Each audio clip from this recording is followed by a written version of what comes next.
Universal theme of struggle and triumph for related world wide. ನಮ್ಮದು universal theme ಇದೆ sir. ಅಂದರೆ ಇವಾಗ ಏನು 9 ಎಕ್ಸ್ಪ್ರೆಷನ್ ಅಂತ ನವರಸ ಅಂತ ಏನು ಹೇಳ್ತೀವೋ ಅಷ್ಟು ಎಕ್ಸ್ಪ್ರೆಷನ್ಸ್ ಎಲ್ರಿಗೂ ಅರ್ಥ ಆಗುತ್ತೆ. ಲ್ಯಾಂಗ್ವೇಜಸ್ ಗೊತ್ತಿರಬೇಕು ಅಂತ ಏನಿಲ್ಲ. ಆ್ಯಂಡ್ ಇನ್ನು ಶಾರ್ಟ್ಕಟ್ಟಾಗಿ ನಾವು ಲ್ಯಾಂಗ್ವೇಜಸ್ಸನ್ನು ಡಬ್ ಮಾಡ್ತಾ ಇದ್ದೀವಿ. ಸೊ ಒಂದು ಚಿಕ್ಕ ಡ್ರಾಮಾ ಇದೆ, ಅದು ಎಲ್ರಿಗೂ ಅರ್ಥ ಆಗಂಗಿರುತ್ತೆ sir. So it is universal theme. Sir actually last ಮೂವಿನಲ್ಲಿ ನಿಮ್ಮ ಫೈಟ್ ಸೀನ್ಗಳೆಲ್ಲ ತುಂಬ ಇಂಪ್ರೆಸಿವ್ ಆಗಿದ್ವು. ಇದ್ರಲ್ಲಿ ನಾವು ಏನೇನು ಎಕ್ಸ್ಪೆಕ್ಟ್ ಮಾಡ್ಬೋದು? ಅಂದರೆ ಅವಾಗ ಬೇರೆ ದೇಶದಿಂದ ಎಲ್ಲ ಕರೆಸಿ ಏನೇನೋ ಮಾಡಿಬಿಟ್ಟಿದ್ರಿ, ಸಿಕ್ಕಾಪಟ್ಟೆ ದೊಡ್ಡದಾಗಿ ಫೈಟ್ ಎಲ್ಲ ಮಾಡಿದ್ರಿ. ಈ ಸಿನಿಮಾನಲ್ಲಿ ನಾವೇನು ಎಕ್ಸ್ಪೆಕ್ಟ್ ಮಾಡ್ಬೋದು? ಆಗಲೇ ಹೇಳ್ದಂಗೆ ಒಂದು ಚಿಕ್ಕ ಡ್ರಾಮಾ ಇರುತ್ತೆ ಸ್ಟೋರಿಯಲ್ಲಿ. ಸ್ಟೋರಿ ಓಹೋ ಅನ್ನಂಗೆಲ್ಲ ಇರುತ್ತೆ. ಒಂದು ಚಿಕ್ಕ ಸ್ಟೋರಿ ಇದೆ. ಆ ಸ್ಟೋರಿನ ಹೇಳೋ ರೀತಿ ಸ್ಕ್ರೀನ್ ಪ್ಲೇ ಯೂನಿಕಾಗಿ ಮಾಡಿದ್ದೀವಿ ಅಂತ ಒಂದು ನಂಬಿಕೆ ನಮಗಿದೆ, ನಮ್ಮ ಟೀಮ್ ಎಲ್ರಿಗೂ. ಆ್ಯಕ್ಷನ್ ಎಕ್ಸ್ಪೆಕ್ಟ್ ಮಾಡ್ಬೋದು. ಆ್ಯಕ್ಷನ್ನು ನಮ್ಮ ಇಂಡಿಯಾದಲ್ಲಿ ಬೆಸ್ಟ್ ಆ್ಯಕ್ಷನ್ ಮಾಸ್ಟರ್ಸ್ ಕಂಪೋಸ್ ಮಾಡಿರೋವಂಥ ಫೈಟ್ಸು ರವಿವರ್ಮ ಮಾಸ್ಟರ್ ಆಗಿರ್ಬೋದು, ರಾಮ್ ಲಕ್ಷ್ಮಣ್ ಮಾಸ್ಟರ್ ಆಗಿರ್ಬೋದು. ಸೊ ಈ ಥರ ಕ್ಲೈಮ್ಯಾಕ್ಸು ನಿಮಗೆ action oriented suspense thriller movie madam ಇದು. ಅರ್ಜುನ್ ಸರ್, ಇಷ್ಟು ದಿನ ಲವ್ ಸಿನಿಮಾಗಳನ್ನೇ ನೋಡ್ತಾ ಇದ್ವಿ, ಇವತ್ತು ಇಷ್ಟು ದೊಡ್ಡದಾಗಿ ಆ್ಯಕ್ಷನ್ ಮೂವಿ ಮಾಡ್ತಾ ಇದ್ದೀರಾ, ಅದು ಇಂಟರ್ನ್ಯಾಷನಲ್ ಲೆವೆಲಲ್ಲಿ ರಿಲೀಸ್ ಮಾಡ್ತಿದ್ದೀರಾ. ಸೊ ನಿಮ್ಮಿಂದ ನಾವು ಏನು ಎಕ್ಸ್ಪೆಕ್ಟ್ ಮಾಡ್ತೀವಿ, ಏನು ನೋಡ್ತೀವಿ, ಏನಾದರೂ ಒಂದು ಹಿಂಟ್ ಕೊಡೋಕ್ಕೆ ಸಾಧ್ಯನಾ? ಯಾಕಂದರೆ ಕ್ಲೈಮ್ಯಾಕ್ಸ್ ಏನೋ ಸಿಕ್ಕಾಪಟ್ಟೆ ಶೂಟ್ ಮಾಡಿದ್ರಿ ಅಂತ ಕೇಳ್ಪಟ್ವಿ.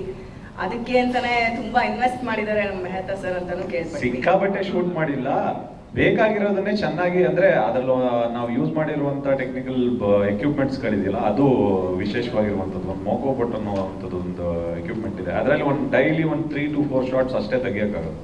ಅದೇ ಒಂದು 20 days 22 days ಯೂಸ್ ಮಾಡಿದ್ವಿ ಲಾಸ್ಟ್. ಹಾಗಾಗಿ ಕ್ಲೈಮ್ಯಾಕ್ಸ್ ಪೋರ್ಷನ್ ನಮಗೆ ನಾವೇನು ಅನ್ಕೊಂಡು ಒಂದು 10-15 days ಜಾಸ್ತಿ ಆಯ್ತು ನಮಗೆ. ಬಟ್ ಅದ್ಭುತವಾಗಂತೂ ಆ್ಯಕ್ಷನ್ ಅಂತೂ ಈ ಸಿನಿಮಾದಲ್ಲಿ ಒಂದು ಅದ್ಭುತವಾದಂಥ ಒಂದು ಆ್ಯಕ್ಷನ್ ಥ್ರಿಲ್ಲರ್ ಕಥೆ ಇರುತ್ತೆ. ಒಂದು ತುಂಬ ಬ್ಯೂಟಿಫುಲ್ ಚೇಸ್ಗಳಿದೆ. ಆ್ಯಕ್ಷನ್ ದೃಶ್ಯಗಳಂತೂ ನೀವು ಹಿಂದೆ ನೋಡಿರಲ್ಲ, ಅದಂತೂ ಧ್ರುವನ್ ಸಿನಿಮಾದಲ್ಲಿ ಖಂಡಿತವಾಗ್ಲೂ ಇರುತ್ತೆ. ನಿಮ್ಮಿಬ್ಬರ ಒಂದು ಕಾಂಬಿನೇಷನ್ ಈಗಾಗಲೇ ಅದ್ದೂರಿಯಾಗಿ ನಾವು ನೋಡ್ಬಿಟ್ಟಿದೀವಿ. ಬಟ್ ಈಗ ಮುಂದುವರೆದ ಅದ್ದೂರಿಯಲ್ಲಿ ನೋಡಿದ್ದು ಲವ್ ಕಾಂಬಿನೇಷನ್, ಇದ್ರಲ್ಲಿ ನೋಡೋದು ಆಕ್ಷನ್ ಕಾಂಬಿನೇಷನ್. ಇದು ಆಕ್ಚುಲಿ ಲವ್ ಅದ್ದೂರಿಯಲ್ಲಿ ನಾವು ಲವ್ ಸ್ಕ್ರಾಚ್ ಇಂದ ತೋರಿಸಿದ್ವಿ. ಅಂದ್ರೆ ರಿವರ್ಸ್ ಸ್ಕ್ರೀನ್ ಪ್ಲೇ ಮಾಡಿದ್ವಿ. ಏನಕ್ಕೆ ಬ್ರೇಕಪ್ ಆಯ್ತು ಅಂದ್ಬಿಟ್ಟು ಸ್ಟಾರ್ಟ್ ಮಾಡಿದ್ವಿ. ಕರೆಕ್ಟ್ ಸರ್, ಇದು ಎರಡು ತರಾನು. ಸೊ ಮಾರ್ಟಿನ್ ಅಲ್ಲಿ ಹಾಫ್ ವೇ ಅಲ್ಲಿ ಓಪನ್ ಆಗುತ್ತೆ ಲವ್ ಸ್ಟೋರಿ. ಸೊ ನಿಮಗೆ ಒಂಚೂರು ಮೆಚೂರ್ಡ್ ಹುಡುಗ ಇದರಲ್ಲಿ ಲವ್ ಸ್ಟೋರಿನೂ ಇದೆ. ಪಾಪ ಮೇಡಮ್ ಕೂತಂದ್ರೆ ಅವ್ರಿಗೂ ಒಂದೇನಾದ್ರೂ ಪ್ರಶ್ನೆ ಕೇಳಿದ್ರೆ ಮುಂಬೈಯಿಂದ ಬಂದಿದ್ದಕ್ಕೂ ಸಾರ್ಥಕ ಆಗುತ್ತೆ ಅಂತ ಅವರು ಫೀಲ್. ಈಗ ನೋಡಿ ಸರ್, ನೀವು ಕೇಳಿದ ತಕ್ಷಣ ನನ್ಗೊಂದು ಲುಕ್ ಆ ಕಡೆ ಒಂದು ಲುಕ್ ಹಂಗೆ ಹೋಗಿ ಬರ್ತಾ ಇರುತ್ತೆ. ನನ್ನ ಬಗ್ಗೆ ಹೇಳಿಲ್ಲಲ್ಲ. ಇಲ್ಲ ಸರ್, ಈಗ ಸ್ಟೇಜ್ಗೆ ಒಂದು ಕಳೆ ಬಂತು ನೋಡಿ ಸರ್. ನೀವು ಪಕ್ಕ ಕೂತ ಮೇಲೆ ಒಂದು ಸ್ಟ್ರೆಂತ್ ಸಿಕ್ತು.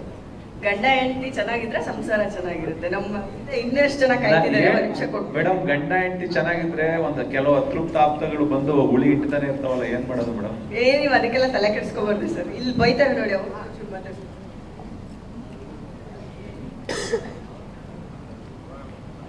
ಈಗ ಪ್ರಮೋಷನ್ ತುಂಬ ಜೋರ ಮಾಡ್ತಾ ಇದ್ದೀರಾ, ಜನಕ್ಕೆ ಎಷ್ಟು ರೀಚ್ ಆಗಿದೆ ಅಂತ ಸ್ಯಾಟಿಸ್ಫ್ಯಾಕ್ಷನ್ ಆಗಿದೆ? ಇಬ್ಬರು ಡೈರೆಕ್ಟರ್ಗೆ ಕೊಟ್ಟಿದ್ದಾರೆ ಸರ್. ಈಗ ಶುರು ಮಾಡಿರೋದು ಇನ್ನ ಸ್ಟಾರ್ಟ್. ಈಗ 5ನೇ ಇದೇ ಮೊದಲನೇ ದಿನ ಇದು.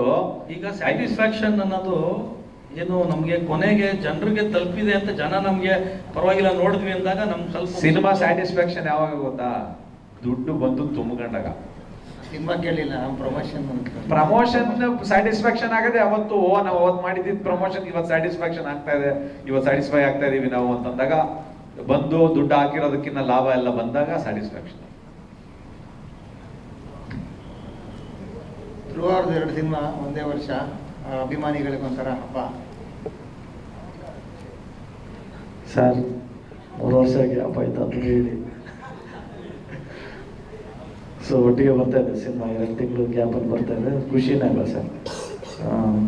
ಒಟ್ಟಿಗೆ ಇಷ್ಟು 3 ವರ್ಷ ಎಲ್ಲಿ ಧ್ರುವ ಎಲ್ಲಿ ಟೈಮ್ನ ಇನ್ವೆಸ್ಟ್ ಮಾಡಿದ ಅಂತ ಹೇಳಿದ್ರೆ 2 ಸಿನಿಮಾದಲ್ಲಿ ಟೈಮ್ ಇನ್ವೆಸ್ಟ್ ಮಾಡಿದ್ದೀನಿ. It will be evident sir. 2 cinema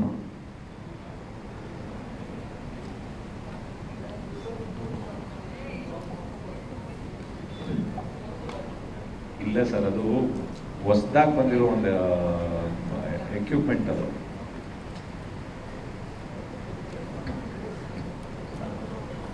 sir ಮೋಕೋ board ಅನ್ನೋದು ಒಂದು ಅಂದ್ರೆ ಆಟೋಮೇಷನ್. ಮೋಷನ್ ಕಂಟ್ರೋಲ್ ಇದರಲ್ಲಿ ವರ್ಕ್ ಆಗುತ್ತೆ ಅಣ್ಣ. ಅದು ಏನಂತಂದ್ರೆ ಒಂದನ್ನ ನಾವ್ ಯಾವ್ದೋ ಒಂದು ಶಾರ್ಟ್ ತೆಗಿಬೇಕು ಅಂತಂದ್ರೆ ಪ್ರಾಪರ್ ಆರ್ಟಿಸ್ಟ್ನು 1 ಇಂಚು ಕೂಡ ಆ ಕಡೆ ಈ ಕಡೆ ಹೋಗಾಗಿಲ್ಲ. ಅಣ್ಣ ಆ ಕ್ಯಾಮ್ರಾ ಹೆಂಗೆ ಅಂದರೆ ಕಂಪ್ಯೂಟರೈಸ್ಡ್, ಮುಂಚೆನೇ ಪ್ರೋಗ್ರಾಮ್ ಮಾಡಿಬಿಟ್ಟಿರ್ತೀವಿ. ಸೊ ಒಂದು ಸೆಕೆಂಡ್ ಆದಮೇಲೆ ಹೆಂಗೆ ತಿರುಗಬೇಕು, ಲುಕ್ ನೋಡಬೇಕು, ಇಲ್ಲಾಂದ್ರೆ ಕ್ಯಾಮ್ರಾ ನಮ್ಮನ್ನು ಕೇಳಲ್ಲ. ಅದ್ರ ಪಾಡಿಗೆ ಅದು ಕಂಪ್ಯೂಟರೈಸ್ಡ್ ಅಲ್ಲ, ಅದ್ರ ಪಾಡಿಗೆ ಒಂಚೂರು ಮುಂದೆ ಬಂದ್ರು ಅದೇ ನಾವೆಲ್ಲ ನಿಲ್ಸಿರ್ತೀವಿ ಅಲ್ಲಿಗೆ ಬಂದು ಒಂದ್ ಸ್ವಲ್ಪ ಮುಂದೆ ಬಂದ್ರು ಬಂದು ಹೊಡೆಯುತ್ತೆ ಅದು, ಕ್ಯಾಮ್ರಾನೇ ಬಂದು ಹೊಡೆಯುತ್ತೆ. ಅದು ಎಲ್ಲಿ ನಿಂತಿರ್ತೀವಿ 1 ಇಂಚು ಕೂಡ ಹಿಂದೆ ಮುಂದೆ ಆಗಂಗಿಲ್ಲ. ಅಂದ್ರೆ ಪ್ರಾಪರ್ ಆಗಿ ಆರ್ಟಿಸ್ಟ್ ಪೊಸಿಷನ್ ಮತ್ತೆ ನಾವು ಇದ್ ಮಾಡಿರುವಂತ ಕಂಪ್ಯೂಟರೈಸ್ ಮಾಡಿರುವಂತದ್ದು ಒಂದು ನಾವೇನ್ ಕಂಪೋಸ್ ಮಾಡಿರ್ತೀವಲ್ಲ, ಹೌದು, ಎಲ್ಲಾ ಕಡೆಯಿಂದನೂ ಸಪೋರ್ಟಿವ್ ಆಗಿರ್ಬೇಕು. ಮತ್ತೆ ನಮ್ಗೆ ಬ್ಯಾಕ್ ಡ್ರಾಪ್ ಅಲ್ಲಿ ನಮ್ಗೆ ಲೈಟಿಂಗು ಕೂಡ ನಾವ್ 2-3 ಶಾರ್ಟ್ ತೆಗಿತೀವಲ್ಲ, ಎಲ್ಲದಕ್ಕೂ ಲೈಟಿಂಗು ಕೂಡ ಪ್ರಾಪರ್ ಆಗಿರ್ಬೇಕು. ಆ ಲೈಟಿಂಗ್ ಪ್ರಾಪರ್ ಆಗಿಲ್ಲ ಅಂತಂದ್ರೂ ಶಾರ್ಟ್ ತಿರ್ಗಾ ಅದು ಲೈಟಿಂಗ್ ಪ್ರಾಪರ್ ಆಗೋವರೆಗೂ ವೆಯ್ಟ್ ಮಾಡ್ಬೇಕು. 1 hour 1.5 hour ಅದನ್ನ ಮಾಡ್ಲೇಬೇಕು ನಾವು.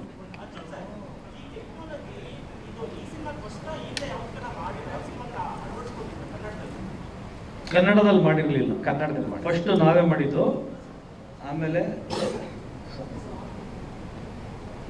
ಬ್ರೋ ಮೋಕೋ ಬೋರ್ಡ್ ಇತಿಹಾಸದಲ್ಲೇ 42 ದಿವಸ ಆ ಕ್ಯಾಮ್ರಾನೇ ಯಾರು ಯೂಸ್ ಮಾಡಿಲ್ಲ. ಅದೇ ನಮ್ದು ಫಸ್ಟ್.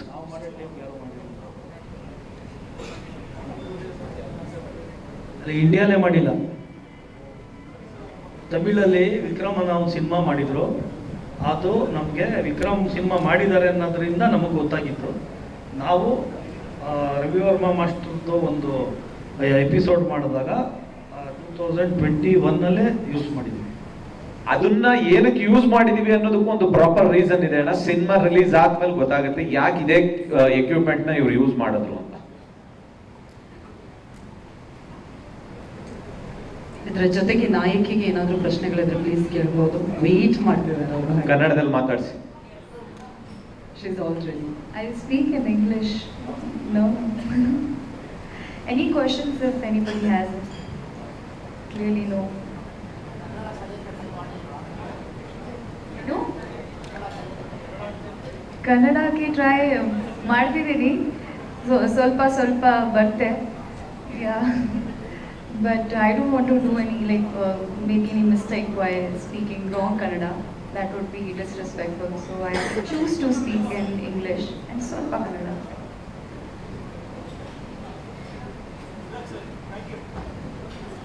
Thank you. ಸಾಮಾನ್ಯವಾಗಿ ನೀವು ಸಿನಿಮಾ ಸಿದ್ಧತೆಗಳು ಮಾಡ್ಕೋತೀರ, ಪೂರ್ವ ಸಿದ್ಧತೆಗಳೆಲ್ಲ ಮಾಡ್ಕೊಂಡಿರ್ತೀರಿ. ಒಂದು ಒಪ್ಪಂದ ಅಂತ ಆಗಿರುತ್ತೆ. ಅದಕ್ಕೆ ಸಂಬಂಧಪಟ್ಟಂಗೆ ಅದಕ್ಕೆ ಅನುಗುಣವಾಗಿ ನಿಮ್ಮ ಏನು ಸಂಭಾವನೆಗಳು ಈ ಥರದ್ದೆಲ್ಲ ಇರುತ್ತೆ. ನಾನು ಕೇಳ್ಪಟ್ಟಿದ್ದು ನಿಜನೋ ಸುಳ್ಳು ಅಂತ ನೀವು ಮೊದಲೇ ಹೇಳಿ. ವಾಣಿಜ್ಯ ಮಂಡಳಿನಲ್ಲಿ ಒಂದು ದೂರು ದಾಖಲಾಗಿತ್ತು. ಅದು ದೂರು ದಾಖಲಾಗಿರೋದು ನಿಮ್ಮ ಸಂಭಾವನೆ ಸಂಬಂಧಪಟ್ಟಂಗೆ ಅಂತ ಕೇಳ್ಪಟ್ಟೆ ನಾನು. ಆಮೇಲೆ ಅಲ್ಲಿ ಮಾತುಕತೆಗಳಲ್ಲಾಗಿ ಒಪ್ಪಂದ ಆಗಿದೆ ಅಂತ ಅಂದ್ಬಿಟ್ಟು ಅದನ್ನು ಸ್ವಲ್ಪ ಕ್ಲಿಯರ್ ಮಾಡಿ. ಏನು ಇಲ್ಲ ಸರ್, ನಮ್ದು ಪ್ರೊಡ್ಯೂಸರ್ದು ನಮ್ದು ಒಪ್ಪಂದಗಳೇನಿದೆ ಅದು ಲೀಗಲ್ ಆಗಿದೆ. ಅದನ್ನ ನಾವು ಲೀಗಲ್ ಆಗಿ ಕ್ಲಿಯರ್ ಮಾಡ್ಕೋತೀವಿ. ಆದ್ರೆ ಇಲ್ಲಿವರೆಗೂ ನಾನು ಹೊರಗಡೆ ಎಲ್ಲೂ ಅದನ್ನ ತಗೊಂಡೇ ಬಂದಿಲ್ಲ. ಯಾಕೆ ಅಂತಂದ್ರೆ ಎಲ್ಲರೂ ಕೆಲಸ ಮಾಡೋದು ದುಡ್ಡುಗೋಸ್ಕರ. ಅದು ನನ್ನ ಪ್ರೊಡ್ಯೂಸರ್ ಮಧ್ಯದಲ್ಲಿ ಯಾವುದೇ ರೀತಿ ಭಿನ್ನಾಭಿಪ್ರಾಯಗಳೇನಿಲ್ಲ. ಕೊಡಬೇಕು ತಗೋಬೇಕು ಅನ್ನೋದ್ರಲ್ಲಿ ಅದನ್ನ ನಾವು ಡಿಸೈಡ್ ಮಾಡ್ಕೊತೀವಿ. ಅದೇ ವಾಣಿಜ್ಯ ಮಂಡಳಿನಲ್ಲಿ ಅದು ಡಿಸೈಡ್ ಆಗಿರಬೇಕು. ವಾಣಿಜ್ಯ ಮಂಡಳಿಲಿ ನಾವು ಸಿನಿಮಾ ಮಾಡ್ಬೇಕಾದ್ರೆ ವಾಣಿಜ್ಯ ಮಂಡಳಿಗೆ ಹೋಗಿ ನಾವು ಒಂದು ಸಿನಿಮಾ ಮಾಡ್ತಾ ಇದೀವಿ ಅಂತ ನಾವು ಅಲ್ಲೇನು ನಮ್ಮ ಮತ್ತೆ ಉದಯ ಮೇಹ್ತವ್ರ ಮಧ್ಯದಲ್ಲಿ ಈ ಥರದ್ದು ಇದೆ ಅಂತಾನೂ ಹೇಳ್ಕೊಂಡಿಲ್ಲ. ಶುರು ಮಾಡ್ಬೇಕಾದ್ರೂ ಅವ್ರ ಹತ್ರ ಹೋಗಿಲ್ಲ, ಇದನ್ನ ಕ್ಲಿಯರ್ ಮಾಡ್ಕೋಬೇಕಾದ್ರೂ ಹೋಗಿಲ್ಲ. ಯಾಕೆ ಅಂತಂದ್ರೆ ಅದಕ್ಕೆ ಅಂತ ನಾವು ಫಸ್ಟೇ ಒಂದು ಸಿನಿಮಾ ಮಾಡೋಕ್ಕಿಂತ ಮುಂಚೆನೆ ಡೈರೆಕ್ಟರ್ ಮತ್ತೆ ಪ್ರೊಡ್ಯೂಸರ್ ಮಧ್ಯದಲ್ಲಿ ಒಂದು ಒಪ್ಪಂದ ಆಗುತ್ತೆ. ಅದು ಕಾನೂನು ಪ್ರಕಾರವಾಗಿ ಆಗಿರುತ್ತೆ. ಯಾಕೆಂತಂದ್ರೆ ಇವತ್ತೆಲ್ಲ ನಡೀತಾ ಇರುವಂತದ್ದು ಒಪ್ಪಂದಗಳ ಮೇಲೇನೆ. ಯಾಕೆ ಅಂತಂದ್ರೆ ನಾಲಿಗೆ ಮೇಲೆ ಯಾರು ನಿಲ್ಲಲ್ಲ ಅನ್ನೋದಿದೆಯಲ್ಲ. ನಾನಾದ್ರೂ ನಿಲ್ದೇ ಇರ್ಬೋದು, ಯಾರೇ ಎದುರುಗಡೆ ಇರೋರಾದ್ರೂ ಯಾರು ನಿಲ್ದೇ ಇರ್ಬೋದು. ಅಂದ್ರೆ ಇಡೀ ನಾನು ಓವರ್ ಆಲ್ ಆಗಿ ಹೇಳ್ತಾ ಇದ್ದೀನಿ. ಅದಕ್ಕೋಸ್ಕರ ಒಪ್ಪಂದಗಳ ಮೇಲೆ ಎಲ್ಲಾ ಕೆಲಸಗಳು ನಡೀತಿವೆ ಕಾರ್ಪೊರೇಟ್ ಸ್ಟೈಲ್ ಅಲ್ಲಿ. ಅದೇ ರೀತಿ ನಮ್ಮ ಸಿನಿಮಾನು ನಡ್ಕೊಂಡು ಹೋಗ್ತಾ ಇದೆ ಸರ್. ಅಷ್ಟೇ, ಅವ್ರ ಮಧ್ಯೆ ನಮ್ಮ ಮಧ್ಯೆ ಯಾವುದೇ ರೀತಿ ಭಿನ್ನಾಭಿಪ್ರಾಯಗಳಿಲ್ಲ. ಅದೇ ವ್ಯವಹಾರಕ್ಕೆ ಸಂಬಂಧಪಟ್ಟ ವ್ಯವಹಾರ ಅದು ಕೊಡೋದು ತಗೊಳ್ಳೋದು ನನ್ನ ಮತ್ತೆ ಅವರ ಮಧ್ಯೆ ಇರುವಂತ ಸಂಬಂಧ ಸರ್ ಅದು. ಅದನ್ನ ಈಗ ಅಪ್ಪ ಅಮ್ಮನ ಈಗ ಒಂದೇ ತಾಯಿ ಮಕ್ಕಳು ಹೊಟ್ಟೆಲಿ ಹೊಡೆದಂತ ಇಬ್ರು ಮಕ್ಳೇ ಗುದ್ದಾಡ್ಕೋತಾರ ಆಸ್ತಿಗೋಸ್ಕರ ಅಂತಂದಾದ್ಮೇಲೆ ನಾವು ಒಂದ್ ಸಿನಿಮಾ ಮಾಡ್ಬೇಕಾದ್ರೆ ಸಣ್ಣ ಪುಟ್ಟ ಜಗಳ ಬಂದೇ ಬರುತ್ತೆ. ಸಣ್ಣ ಪುಟ್ಟ ಜಗಳ ಬಂದಾಗ ವಾಣಿಜ್ಯ ಮಂಡಳಿಗೆ ಹೋಗ್ಬೇಕಾದೇನಿಲ್ವ? ವಾಣಿಜ್ಯ ಮಂಡಳಿಗೆ ನಾನು ಹೋಗಿಲ್ಲ ಸರ್. ಸರ್ ಈಗ ಅದು ಆಲ್ರೆಡಿ ರಿಸಾಲ್ವ್ ಆಗಿದೆ ಆಯ್ತಾ? ಇನ್ನೊಂದು ಕ್ಲಾರಿಟಿ ಹೇಳಿ ಸರ್. ಅದು ಯಾಕೆ ಕೇಳಿದ್ದು ಅಂತ ಹೇಳ್ಬೇಡ, ಅದು ನಿಮ್ಮಿಬ್ಬರ ಮಧ್ಯದ ವಿಷಯಕ್ಕಲ್ಲ ಕೇಳ್ತಾ ಇಡೀ ಇವತ್ತಿನ ಕನ್ನಡ ಸಿನಿಮಾ ಇಂಡಸ್ಟ್ರಿಯ ದೃಷ್ಟಿಯಿಂದ ಹೇಳ್ತಾ ಇದ್ದೀನಿ. ಒಂದು ಸಿನಿಮಾ 240 ದಿನ ಶೂಟಿಂಗು 300 ದಿನ ಶೂಟಿಂಗು ಅಂತೆಲ್ಲ ಮಾಡ್ತಿರ್ಲಿವಲ್ಲ. ತಮಿಳು ಸಿನಿಮಾ ಇಂಡಸ್ಟ್ರಿ ಇದು ಬಂದಾಗಲಿಕ್ಕೆ ಹೋಗುವ ದಾರಿ ಏನಿದೆ. ಇವತ್ತು ನಿನ್ನೆ ಪ್ರೆಸ್ ಕಾನ್ಫರೆನ್ಸ್ ಇತ್ತು ತಮಿಳು ಸಿನಿಮಾ ನಿರ್ಮಾಪಕರ ಸಂಘದಿಂದ. ನವೆಂಬರ್ 1 ಎಲ್ಲ ಹೀರೋಗಳು ಅವರವರ ಕೆಲಸಗಳನ್ನು ಮುಗಿಸಿ ಅಂತ ಅಂದ್ಬಿಟ್ಟು. ನಾನು ಬರೀ ಮಾರ್ಟಿನ್ನ ಹಿನ್ನೆಲೆಯಲ್ಲಿ ಈ ಪ್ರಶ್ನೆ ಕೇಳ್ತಾ ಇಲ್ಲ. ಒಬ್ಬರು ನಿರ್ದೇಶಕರು ಅದನ್ನು ಒಪ್ಕೊಂಡ್ಮೇಲೆ ಪ್ರೊಡ್ಯೂಸರು ಮತ್ತು ನಿರ್ದೇಶಕರ ಮಧ್ಯೆ ಅದೇ ಒಪ್ಪಂದಗಳು, ಹಣಕಾಸು ವ್ಯವಹಾರ ಅವರಿಬ್ಬರ ಮಧ್ಯೆ ಆದರೂ ಕೂಡ ಅದನ್ನು ಇಂಡಸ್ಟ್ರಿಯನ್ನ ಹಾಳು ಮಾಡುವ ಅಥವಾ ಇಂಡಸ್ಟ್ರಿಗೆ ಎಫೆಕ್ಟ್ ಆಗೋ ಥರ ಆಗಬಾರ್ದು ಅನ್ನೋ ಕಾರಣಕ್ಕೆ. ಸರ್ ಒಂದ್ ನಿಮಿಷ, ಇಂಡಸ್ಟ್ರಿನ ಹಾಳು ಮಾಡೋ ವಿಚಾರ ಅಂತ ಬಂದಾಗ ನಾನು ಆ ರೂಟಲ್ಲಿ ಇಲ್ಲ ಸರ್. ಯಾಕೆ ಅಂತಂದ್ರೆ ನಾನು ಬಂದದ ದಿನದಿಂದನೂ ಇಂಡಸ್ಟ್ರಿಗೆ ಹೊಸಬ್ರನ್ನ ತಗೊಂಬಂದೇ ಸಿನಿಮಾ ಮಾಡಿದ್ದೀನಿ. ಸ್ಟಾರ್ಗಳನ್ನ ಇಟ್ಕೊಂಡು ನಾನು ಸಿನಿಮಾ ಮಾಡಿದ್ದು ತುಂಬಾ ಕಡಿಮೆ ಸರ್.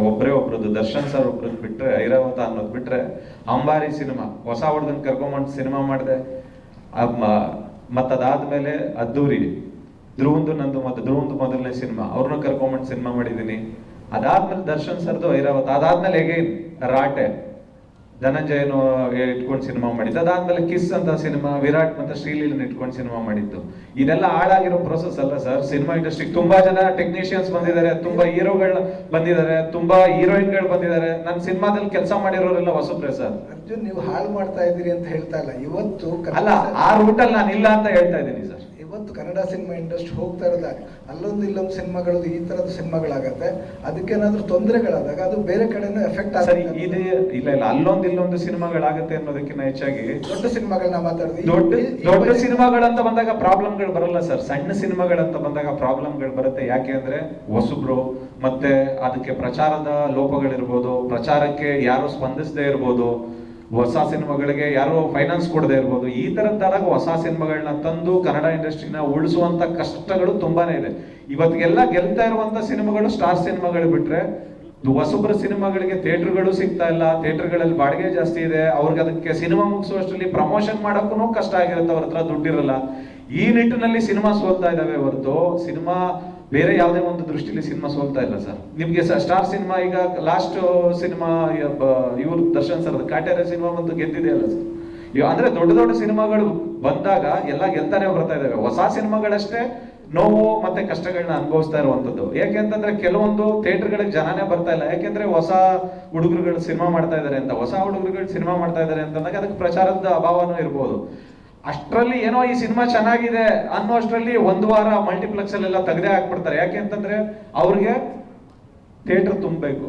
ಅಂತ ಮಧ್ಯದಲ್ಲಿ ಸಿಂಗಲ್ ಸ್ಕ್ರೀನ್ ಅವರೇ ಬದುಕಿಸ್ತಾ ಇರೋದು ಹೊಸ ಇದ್ರ ಸಿನಿಮಾಗಳನ್ನ ಅನ್ನೋದು ಬಿಟ್ರೆ ಈ ರೀತಿ ಸಾಯ್ತಾ ಇದಾವೆ. ಇನ್ಯಾವ ರೀತಿನೂ ಸಾಯ್ತಾ ಇಲ್ಲ ಸರ್. ಎಲ್ಲರೂ, ಪ್ರತಿಯೊಬ್ಬ ಡೈರೆಕ್ಟರ್ ಆಗ್ಲಿ, ಪ್ರತಿಯೊಬ್ಬ ನಿರ್ಮಾಪಕ ಆಗ್ಲಿ, ಪ್ರತಿಯೊಬ್ಬ ಆರ್ಟಿಸ್ಟ್ ಆಗ್ಲಿ, ಎಲ್ಲರೂ ನಮ್ಮ ಸಿನಿಮಾ ಚೆನ್ನಾಗಾಗ್ಬೇಕಂತಾನೆ ಸಿನಿಮಾ ಇಂಡಸ್ಟ್ರಿಗೆ ಬರೋದು. ಸಿನಿಮಾದಲ್ಲಿ ದುಡ್ಡು ಮಾಡಬೇಕು ಅಂತಾನೆ, ಸಿನಿಮಾದಲ್ಲಿ ಹೆಸರು ಮಾಡ್ಬೇಕಂತಾನೆ ಬರೋದು.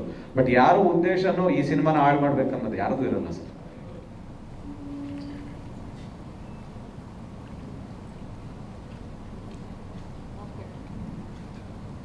ಇವರು ಗ್ರಾಫಿಕ್ಸ್ನವರು ಅದೇನೇನೋ ಎಲಿಗೇಷನ್ ಮಾಡಿದ್ರು. ಹೌದು ಸರ್, ಅದು ಕೇಳ್ತೀರಾ ಅನ್ಕೊಳ್ಳಿ. ಇದು ಯಾವ್ದೋ ಕೇಳಿದ್ರೆ ತಪ್ಪಾಗತ್ತೆ. ಇಲ್ಲ ಸರ್, ಖಂಡಿತ ತಪ್ಪಲ್ಲ ಸರ್. ಯಾಕೆ ತಪ್ಪು? ಇದಕ್ಕೆ ಮೊನ್ನೆ ನಾನು ಕರೆದು ಕ್ಲಾರಿಫಿಕೇಶನ್. ಯಾರಿಗೆ ಕರೆದ್ರಿ ನೀವು? ಎಲ್ಲರೂ ಕರೆದಿದ್ದೆ ಸರ್. ಎಲ್ಲರೂ ಅಂದ್ರೆ ಯಾರು, ಹೇಗೆ? ಅಂದ್ರೆ ನನಗೆ ಯಾರ್ಯಾರು ಗೊತ್ತಿತ್ತು. ಸುಧೀಂದ್ರ ವೆಂಕಟೇಶ್ ಅವ್ರಿಗೆ ಹೇಳಿದ್ದೆ ಸರ್, ಎಲ್ಲಾರನ್ನೂ ಪ್ರೆಸ್ ಮೀಡಿಯಾದವ್ರನ್ನ ಕರೀರಿ, ನಾನು ಮಾತಾಡೋದಿದೆ ಅಂತ. ಅವ್ರು ಕರೆದಿದ್ರು. ಎಷ್ಟು ಜನ ಬಂದಿದ್ರು ಅವ್ರ ಹತ್ರ ನಾನು ಮಾತಾಡಿದ್ದೆ. ಅಂದ್ರೆ ನೀವು ಕೇಳ್ತಾ ಇದ್ರಲ್ಲ ಗ್ರಾಫಿಕ್ಸ್ ನವ್ರದ್ದು ಯಾರ್ದು ಅಂತ. ಒಬ್ರು ಯಾರೋ 50 ಲಕ್ಷ ಅಂತಂದ್ರು, ಇನ್ನೊಬ್ರು ಯಾರೋ 1 ಕೋಟಿ ಅಂತಂದ್ರು, ಇನ್ನೊಬ್ರು ಯಾರೋ ಫೋನ್ ಮಾಡ್ಬಿಟ್ಟು 20 ಕೋಟಿ ಅಂತ ಹೇಳ್ತಾ ಇದಾರೆ ಸರ್. ಯಾವ್ದೋ ಒಂದು ಪವರ್ ಟಿವಿ ಅನ್ನೋದ್ರಲ್ಲಿ ನೋಡಿದೆ. ಮೋಸ್ಟ್ಲಿ ನನಗಿನ್ನ ಜಾಸ್ತಿ ಅವ್ರಿಗೆ ಗೊತ್ತಿರುತ್ತೆ ಅನ್ಸುತ್ತೆ ಡೀಟೇಲ್ಸ್ ಬಂದಾದ್ಮೇಲೆ 20 ಕೋಟಿನ 1 ಲಕ್ಷ 1 ಕೋಟಿನ 50 ಲಕ್ಷನ ಅನ್ನೋದನ್ನ ತಿಳ್ಕೊಂಡು ನೆಕ್ಸ್ಟ್ ಮಾತಾಡ್ತೀನಿ ಸರ್. ಯಾಕೆಂತಂದ್ರೆ ನನಗಿನ್ನ ಜಾಸ್ತಿ ಅವ್ರಿಗೆ ಗೊತ್ತಿರುತ್ತೆ ಅನ್ಕೋತೀನಿ. ಯಾರು ನನ್ನ ಬಗ್ಗೆ ಇದು ಏನೋ ನ್ಯೂಸ್ ಮಾಡಿದಾರಲ್ಲ, ಅವ್ರ ಆಧಾರಗಳು ಇಟ್ಕೋಬೇಕಲ್ವ ಸರ್ ನನ್ನ ಹತ್ರ ನ್ಯೂಸ್ ಮಾಡಕ್ಕಿಂತ ಮುಂಚೆ ಏನ್ ತಗೊಂಡಿದೀವಿ ಏನು ಅಂತ. ಅಲ್ಲ ಯಾರಾದ್ರೂ ಅಲ್ಲ ನಾನು ಹೇಳ್ತಾ ಇದ್ದೀನಲ್ಲ, ಒಬ್ರು 50 ಲಕ್ಷ ಹೇಳ್ತಾ ಇದಾರೆ, ಇನ್ನೊಂದು 1 ಕೋಟಿ ಹೇಳ್ತಾ ಇದಾರೆ, ಇನ್ನೊಂದು ಒಬ್ಬ ಯಾರೋ 20 ಕೋಟಿ ಒಂದು ಯಾವ್ದೋ ಬಿಲ್ಡಿಂಗ್ ತಗೊಂಡ್ಬಿಟ್ಟಿದೀನಿ ಅಂತ ಅಂದ್ಬಿಟ್ಟು ಜಸ್ಟ್ ಅಷ್ಟೆಲ್ಲ ಬೇಡ ಸರ್, ಜಸ್ಟ್ 5,000 rupees ನನ್ನ ಬಗ್ಗೆ ಏನಾದ್ರೂ ತಗೊಂಡಿದೀನಿ ಅಂತ ಜಸ್ಟ್ 5,000 ರೂಪಾಯಿ ಕೊಟ್ರೆ ನಾನು 1 ಕೋಟಿ ಕೊಡ್ತೀನಿ ಸರ್. 5,000 ತಗೊಂಡಿದೀನಿ ಅಂತ ಹೇಳಿ ತೋರ್ಸಿದ್ರೆ 1 ಕೋಟಿ ರೂಪಾಯಿ ಕೊಡ್ತೀನಿ. ಇದು ಪ್ರೆಸ್ ಮುಂದೆ ನಾನು ಅನೌನ್ಸ್ ಮಾಡ್ತಾ ಇದ್ದೀನಿ. ಬೇಡ ಸಾಕ ಸರ್? ಅಲ್ಲ 5,000 ವಿಷಯ ಬೇಡ. ಅದು ಅಲ್ಲ ಹೇಳಿರೋದು ಒಂದೇ ಒಂದ್ ನಿಮಿಷ ಅದೇನೋ ನಾವು ನಡೀತಾ ಇದೆಯಲ್ಲ ಲೀಗಲ್ ಇದು ಕಾನೂನು ಅದು ನಡೀಲಿ ಸರ್, ನಡೆದಾದ್ಮೇಲೆ ಮಾತಾಡ್ಬೇಕು ಸರ್. ಅಂದ್ರೆ ಹೆಸರೇ ಇಲ್ಲದೆ ಉದ್ದೇಶಪೂರ್ವಕವಾಗಿ ಮಾಡುವಂತದ್ದನ್ನ ತಪ್ಪು ಅಂತ ಹೇಳ್ತೀನಿ ಅಲ್ವಾ. ಇವಾಗ ನಿರ್ಮಾಪಕರು ಹೇಳಿದ್ರಲ್ಲ ನನ್ನ ಬಗ್ಗೆ ಕಂಪ್ಲೇಂಟ್ ಮಾಡಿಲ್ಲ, ನನ್ನ ಬಗ್ಗೆ FIR ಇಲ್ಲ, ಇನ್ನೊಂದಿಲ್ಲ ಅಂತಂದಾಗ ನಾನೇ ನೋಡ್ತಾ ಇದ್ದೀನಿ ಮನೇಲಿ ಕೂತ್ಕೊಂಡು ನನ್ನ ಹೆಂಡತಿ ಮಕ್ಳ ಜೊತೆ ನನ್ನ ಮಗನ ಜೊತೆ ಆಟ ಆಡ್ತಾ ಇರ್ಬೇಕಾರೆ AP ಅರ್ಜುನ್ ಅರೆಸ್ಟ್ ಅಂತ ಬರ್ತಾ ಇದೆ, ನಮ್ಮ ಅಮ್ಮನ ಪಕ್ಕದಲ್ಲಿ ಕೂತಿದ್ದೀನಿ, ಹೆಂಗಾಗ್ಬೇಕು ನನಗೆ? ಚಾನಲ್ ಅಲ್ಲಿ ಬರ್ತಾ ಇತ್ತ ಸುದ್ದಿ ಹೌದು ಬರ್ತಾ ಇತ್ತು. ಅರೆಸ್ಟ್ ಅಂದ್ರೆ ಸ್ಟೇಷನ್ ಅಲ್ಲಿ ಕರೆದ್ರು ಅದನ್ನ ಅರೆಸ್ಟ್ ಅಂತ ಗೊತ್ತಿಲ್ಲ. ಇಲ್ಲ ಅದು 15 ದಿನಕ್ಕೆ ಮುಂಚೆ ಅವ್ನ್ ಬಂದು ಯಾರೋ ತಗೊಂಡು ನಮ್ಮ ಹತ್ರ ಮೋಸ ಮಾಡಿ ಹೋಗಿದ್ನಲ್ಲ ಸತ್ಯಾರೆಡ್ಡಿ ಅಂತ ವ್ಯಕ್ತಿ, ಅವನ್ ಬಂದು 15 ದಿನಕ್ಕೆ ಮುಂಚೆ ಆ ವಿಚಾರ ಬಸವೇಶ್ವರ ನಗರ ಸ್ಟೇಷನ್ ಅಲ್ಲಿ ಮುಗಿದು ಅವನು ಜೈಲ್ಗೆ ಹೋಗಿ ಅವನು ಬೇಲ್ ತಗೊಂಡು ಹೊರಟೋಗಿದ್ದಾನೆ. ಅದಾದ್ಮೇಲೆ ನಿನ್ನೆ ಇದ್ದಕ್ಕಿದ್ದಂಗೆ ಆಗ ನಿಮ್ಮನ್ನ ಕರೆದಿಲ್ಲ, ನಮ್ಮನ್ ಕರ್ದಿಲ್ಲ. ಇವತ್ತು AP ಅರ್ಜುನ್ ಅರೆಸ್ಟ್ ಅಂತ ಮೊನ್ನೆ ಆಗ್ತಾ ಇದ್ದಾನೆ. ಅಲ್ಲ ಅದು ಯಾವಾಗಲೂ ಹಾಗೆ, ಈಗ ಕಳೆದ ವರ್ಷ ನೆರೆ ಬಂದದ್ದು ಇವತ್ತು ಬರ್ತಾ ಇರುತ್ತೆ ಹಂಗೆ ಆತರ ನೆರೆ ಹೊರೆಗಳು ಹೊರೆಗಳೆಲ್ಲ ಬಂದಿರುತ್ತೆ, ಪ್ರವಾಹ ಬರ್ತಾ ಇರುತ್ತೆ ಸರ್. ಅಲ್ಲ ನೆರೆ ಬಂದಿರುತ್ತೆ, ಅದು 15 ದಿವಸ ಮೊದಲು ಗೊತ್ತಿರಲ್ಲ, ಅದಷ್ಟೇ. ಅರ್ಜುನ್ ಒಬ್ಬಂದೇ ಇದು ಮಾಡಿರೋದು ಸರ್, ತುಂಬಾ ಜನದ ಹೆಸರು ಬಂದಿದೆ ಅಲ್ಲಿ. ಯಾಕೆಂತಂದ್ರೆ ಅವನು ತಗೊಂಡಿರೋನು ಒಬ್ಬನ ಹತ್ರ ತಗೊಂಡಿಲ್ಲ, ನಮ್ಮ ಸಿನಿಮಾದಲ್ಲಿ ಅಂತಲ್ಲ, ಒಂದ್ 10-15 ಜನದ ವ್ಯಕ್ತಿಗಳ ಹತ್ರ ತಗೊಂಡು ಹೋಗಿದ್ದಾನ ಅವನು ಮೋಸ ಮಾಡಿರೋನು. ಬಟ್ ಅರ್ಜುನ್ ಒಬ್ಬನ ಹೆಸರು ಏನಕ್ಕೆ ಬಂತು ಅಂತಂದ್ಬಿಟ್ಟು ಅದಕ್ಕೆ ನಾನು ಕೇಳಿದ್ದು. ಅಂದ್ರೆ ನನಗ್ ಗೊತ್ತಿಲ್ಲ ಸರ್, ಮಾಡಿರೋನ್ನ ಕೇಳ್ಬೇಕು ನೀವು. ನ್ಯೂಸ್ ಯಾರು ಮಾಡಿದಾನಲ್ಲ ಈ ವಿಚಾರದ ಬಗ್ಗೆ ಅವನನ್ನ ಕೇಳ್ಬೇಕು ನೀವು, ಇಲ್ಲ ಬಸವೇಶ್ವರ ನಗರ ಸ್ಟೇಷನ್ ಅಲ್ಲಿ ಹೋಗಿ ಕೇಳ್ಬೇಕು. ಯಾಕೆಂತಂದ್ರೆ ಯಾವಾಗ ನಾನು 2009 ಇಂದ ಸಿನಿಮಾ ಮಾಡ್ತಾ ಇದ್ದೀನಿ ಸರ್, ಅಂಬಾರಿ ಯೋಗಿ ತುಂಬಾ ಜನ ಹೊಸ ಹುಡುಗರನ್ನೆಲ್ಲ ಅಂಬಾರಿ ಯೋಗಿನ ಇಂಟ್ರೊಡ್ಯೂಸ್ ಮಾಡ್ಬೇಕಾದ್ರೂ ಕಮಿಷನ್ ತಗೋಬೇಕಾಗಿತ್ತು, ಧ್ರುವನ್ನ ಇಂಟ್ರೊಡ್ಯೂಸ್ ಮಾಡ್ಬೇಕಾದ್ರೂ ಕಮಿಷನ್ ತಗೋಬೇಕಿತ್ತು, ಧನಂಜಯ್ ಸಿನಿಮಾ ಮಾಡ್ಬೇಕಾದ್ರೂ ಕಮಿಷನ್ ತಗೋಬೇಕಿತ್ತು, ಕಿಸ್ ಸಿನಿಮಾ ಮಾಡ್ಬೇಕಾದ್ರೂ ವಿರಾಟ್ ಮತ್ತೆ ಶ್ರೀಲೀಲನ ಹತ್ರನೂ ಕಮಿಷನ್ ತಗೋಬೇಕಾಗಿತ್ತು. ಹಂಗಂದ್ರೆ ನನ್ನ ಹತ್ರ ಒಂದ್ 5 ಕಾಂಪ್ಲೆಕ್ಸ್ ಇರ್ತಾ ಇತ್ತು, ಒಂದ್ 5 ಮನೆ ಇರ್ತಾ ಇತ್ತು ಸರ್, ಅಲ್ವಾ ಸರ್? ಈಗ ಎಷ್ಟಿದೆ? ಒಂದೂ ಇಲ್ಲ ಸರ್.